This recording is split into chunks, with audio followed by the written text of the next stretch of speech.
thyroid ഗ്രന്ഥിയുടെ ആരോഗ്യത്തിന് അത്യാവശ്യം വേണ്ട ചില ഘടകങ്ങളാണ് അയഡിൻ, സെലീനിയം, സിങ്ക്,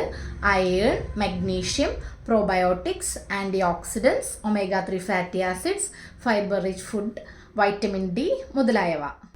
അതുകൊണ്ട് തന്നെ എല്ലാതരം മത്സ്യങ്ങളും മറ്റ് കടൽ വിഭവങ്ങളും മുട്ട, തൈര്,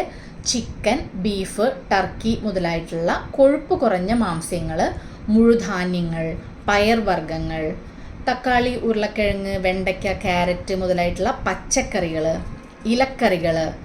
apple, banana, orange, papaya, avocado, strawberry മുതലായിട്ടുള്ള പഴവർഗ്ഗങ്ങൾ, ബ്രസീൽ നട്ട്, വാൾനട്ട്, ആൽമണ്ട് മുതലായിട്ടുള്ള nuts, sunflower seeds, pumpkin seeds, chia seeds മുതലായിട്ടുള്ള സീഡ്സ്, ഡ്രൈ ഫ്രൂട്ട്സ്,